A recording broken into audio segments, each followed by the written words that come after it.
So I am Greg Wyman, Mayor of El Cerrito, and I want to thank you all. For coming here this afternoon to celebrate a joyous event. I want to start with a moment of silence for the 50 lives that were lost earlier today in Orlando. So if you could join me, please, in a moment of silence.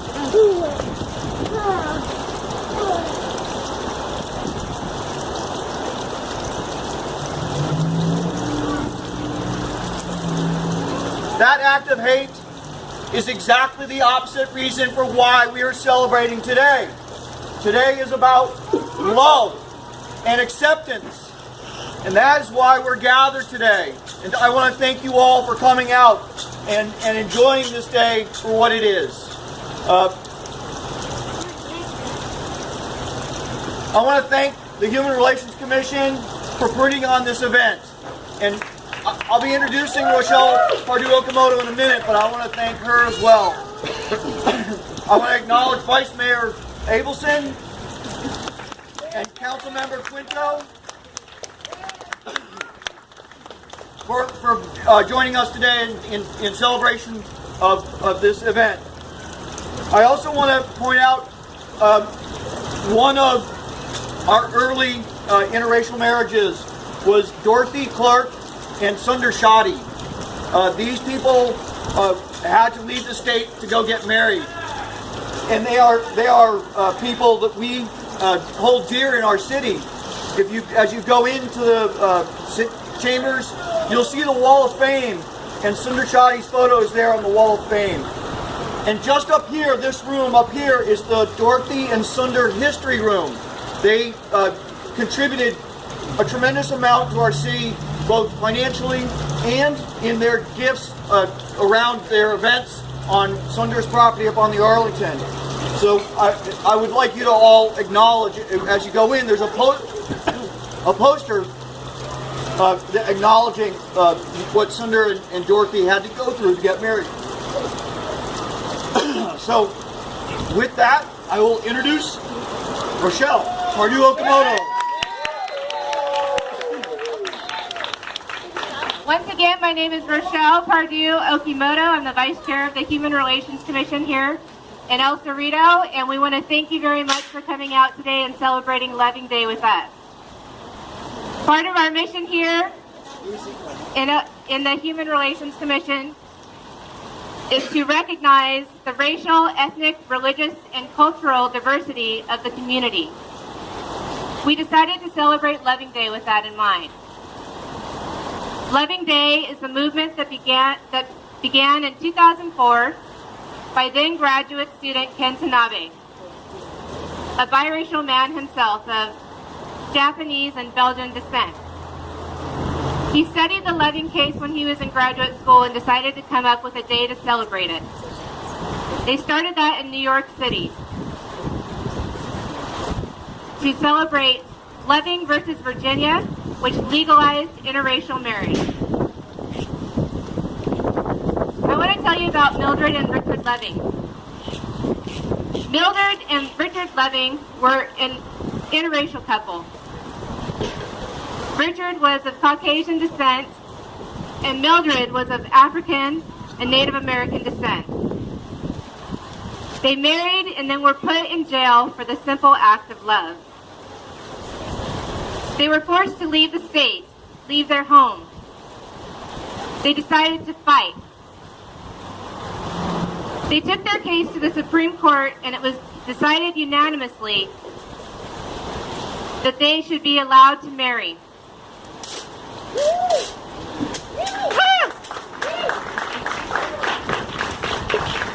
This ruling is considered to be one of the most notable civil rights decisions in U.S. history.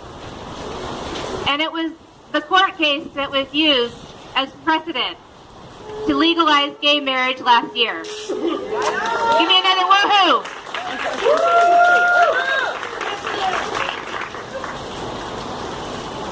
And as the mayor mentioned, we had our own loving couple here in El Cerrito, the Shoddy family, and there is a display inside along with the story of the Lovings inside if you'd like to learn more about them.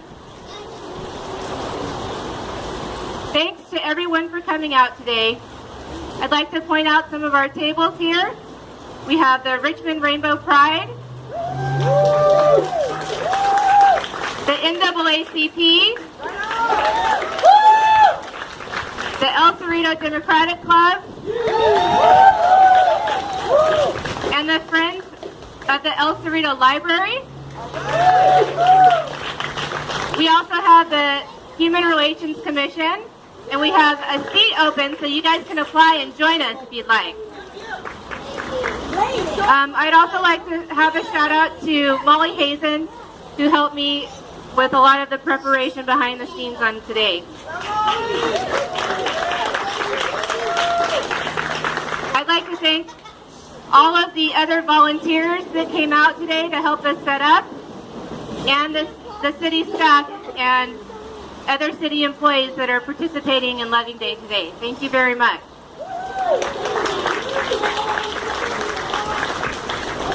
So, some of the activities that are available today, we have Drewski's truck over here. Everybody buy up, eat up, support our truck that came out to hang out with us today. We have chalk art over here in front. We have the DJ and dancing, of course. We have a photo booth set up over here where you can take pictures and you can get the pictures from the city website. We have arts and crafts inside, as well as we will be showing the Loving documentary, which will be starting right after this announcement, that is.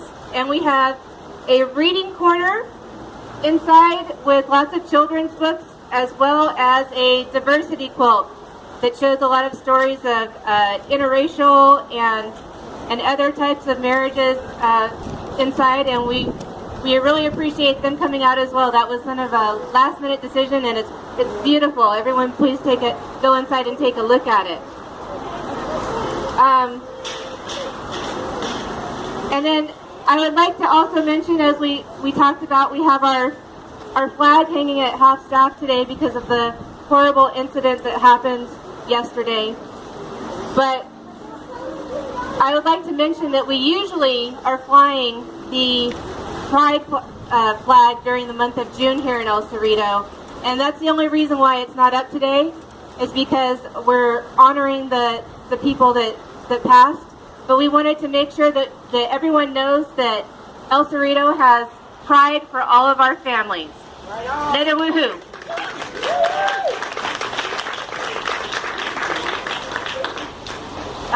One last thing I'd like to mention, that if you stop by the Human Relations Commission table, there is a petition to make Loving Day a nationally recognized holiday. So please stop by our table and figure out how to sign the petition. If you go to lovingday.org, you can figure out how to sign the petition from there. And we want everyone to enjoy themselves today. Have a happy Loving Day. Thank you. Okay, and could you tell me, what does Loving Day mean to you? Oh, Loving Day means to me the celebration of the equality of all human beings and the right for any human being to be able to marry the one that they love. Well, thank you for your time. All right, thank you. All right. Hi, what does Loving Day mean to you? Loving Day means catharsis for painful histories and a coming together. And what brought you here today? My friend Rochelle Pardue Okimoto is the person who put this day on the books in El Cerrito, so I'm here to support her and to celebrate this. Oh, okay. Yeah. Thank you. Sure. And could you tell me what Loving Day means to you? To me, it means a day to focus on love rather than focus on the negativities that are out there, but to say, look, we can all love who we want, and that's what we should, spend our days focusing on. And sometimes you wake up this morning and you see 50 people dead in a nightclub, and it's so sad that that's our world, rather than saying, let's also focus on some of the positive days and love. Yeah. Yeah. All people. Yeah, all people. It shouldn't matter, you know? Yeah. It's funny, I was talking with my husband about how do you explain to a 3-year-old, you know, what we're doing here. You know, to say that mommy and daddy can love, and, you know, our neighbors who are lesbian couple can love. And everybody can love who they want, and that's, you know, that's what we should do. Yeah. Well, maybe every day could be Loving Day. Yeah. Okay, thank you for your time. Could you tell me what Loving Day means to you? Loving Day, to me, to us, is about everybody not having preconceptions of who should love each other, who should not love each other. Just all being one people, one planet. That's what it means to me. It seems so long ago, 1967. It's funny because we were saying it seems so long ago, but it's also kind of scary to think that's not so long ago. Yeah. Okay, you're a star now. That's practically 1970, you know? Yeah. Maybe that was in the 40s or 50s, but Yeah. I mean, like 100 years after the Emancipation Declaration. right? So I'm glad we are where we are today, but it's also a little bit disheartening to think it wasn't that long ago that, you know, I and I could not get married, you know? So, No. yeah. But we keep fighting, we keep pushing, and try to make it a better world.